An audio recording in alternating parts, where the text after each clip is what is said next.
Hi, welcome everyone to this video. We are the Political Pundits, DICKS. That is who we are. And today we are going to be discussing the Georgia runoffs, which are going to be happening, what is it, January 5th? Yep, Yeah, January 5th. as right up on the screen. It's going to be happening January 5th. Both of the Senate seats are going to be up for grabs. There looks like both of them are going to be relatively close, but we're going to discuss the specific details. Yep, so if you guys watched our last video, we said that neither seat reached 50% in the general election, which by Georgia state law, they must go to a runoff between the top two candidates in order to decide who wins that seat. So the two Senate races are going to be between the appointed incumbent Loeffler and Warnock, and the other race is going to be David Perdue versus John Ossoff. So when you look at some polls that actually came out, and when you look at the actual results, one candidate is more favored than the other, kind of clearly a little bit in each race. And one of the races, Perdue is definitely favored. Because the only other outstanding votes were like the Libertarian Party, and you probably expect a lot of those people to go Republican. And in the other race, Warnock is probably more favored than Loeffler. You can actually see some cross votes there of the Warnock and the Purdue voters, so that's pretty interesting. Now, pass it off to you if you want to say anything. Yeah, so where we think this is going to go come January 5th, I believe that David Perdue, well, actually, scratch that, sorry. Where we think this is going to end up on January 5th solely depends on how much turnout there's going to be. How many people can each party get out to vote a second time? Because special elections typically have, or runoff and special elections typically have lower turnout than their general election counterparts. So it's solely going to come down to who can get more of their party to get out and vote a second time. Because this race is so close that even getting 5,000 more people out to vote again is more than enough to win the seat.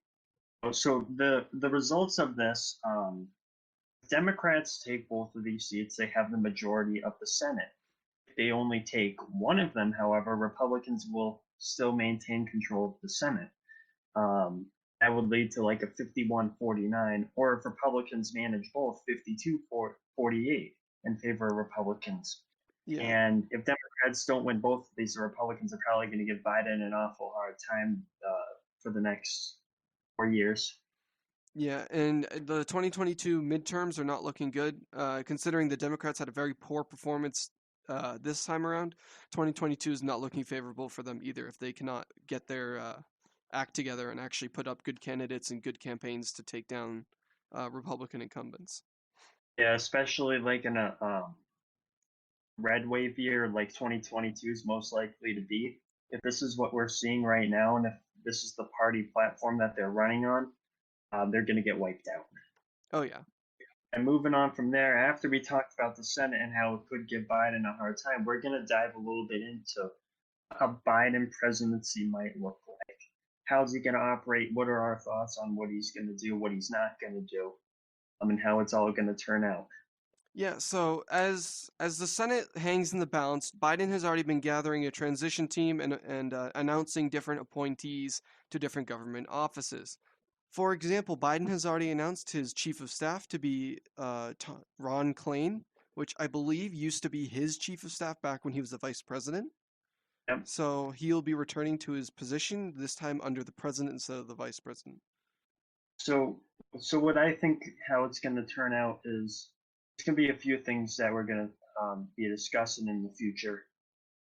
One, is Biden going to be able to get the cases down? I assume so, because he has more of a plan, is more willing to work with his team than Trump ever would be. The second big debate is going to be whether we're going to proceed with a second wave of shutdowns, because there were people in his um, I believe his COVID task team that he's putting together that said, "Oh, we have to close down completely, like for another 4 to 6 weeks, like we had at the beginning." And the big issue is how many people are willing to go through that again, because you have a lot of businesses who are going underwater, and especially if you can't get a stimulus deal together, and it's probably going to be a disaster. I say absolutely no shutdown unless you compensate the American people. We are overdue for another stimulus check.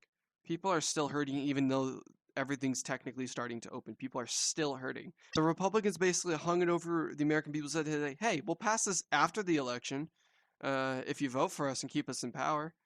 Especially, I'm pretty sure Trump did that, like directly, like he outright said it at one point, which was kind of concerning, as he's more concerned about him winning again than giving Americans money to, survive, which is kind of important, And So, Pelosi was kind of playing the same game too, but she didn't want to give stimulus plan. She didn't want to pass it before the election, probably because she thought it would have helped Trump. I mean, yeah, I did notice that she definitely was playing because, like, it did help and hurt both parties. Like, I don't think it had an effect just because both were trying to screw each other over, so both looked bad to anybody who like was undecided. So hopefully we'll get a stimulus package soon because people are hurting.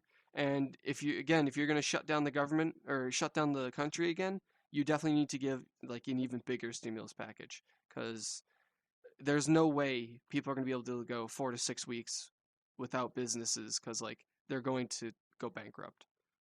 But at least on So the promising end, we have a potential vaccine. It's 90+% effective, right?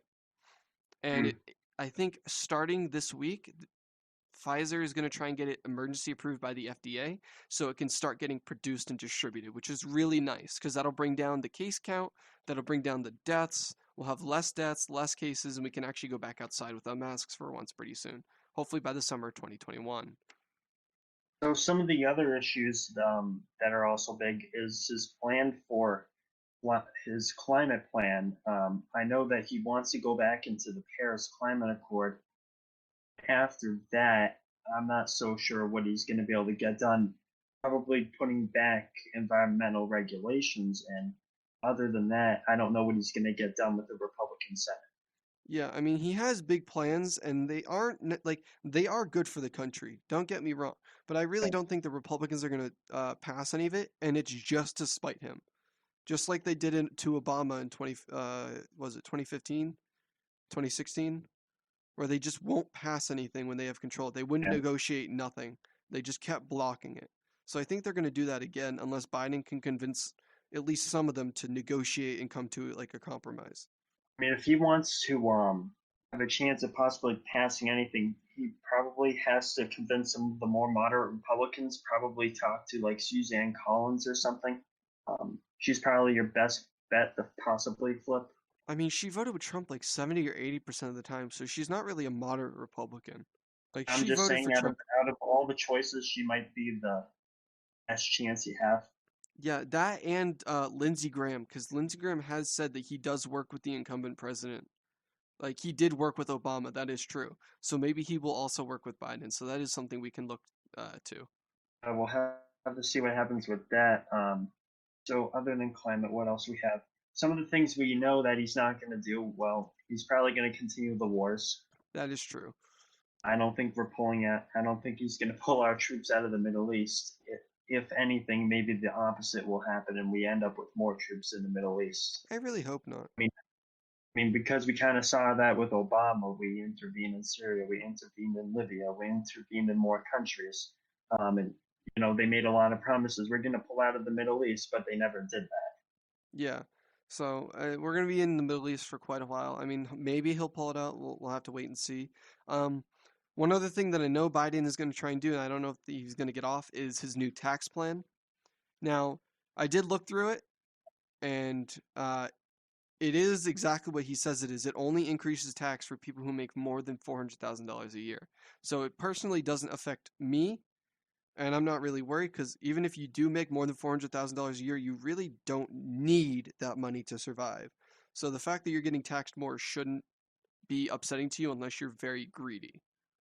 Yeah, I just don't know if a Republican Senate would negotiate with that. Um, they don't want to raise taxes on the rich. They don't want to raise them on corporations. So, I mean, they're probably just going to block that, in my opinion. That's really unfortunate because it would help us fund things like infrastructure and whatnot, and education that we definitely need.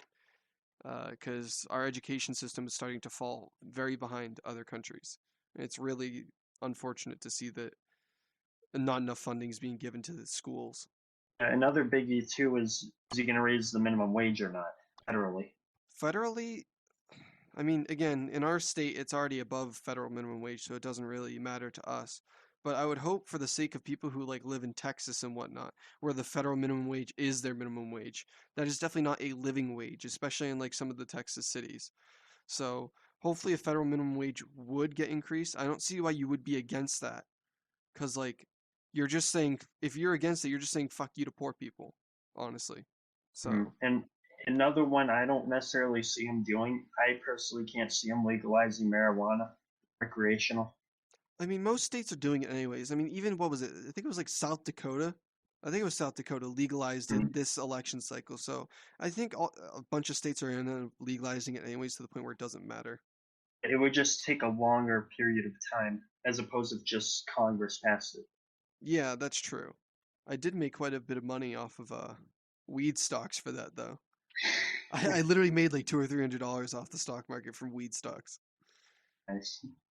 Thank you guys for watching this video. Love discussing this stuff with you.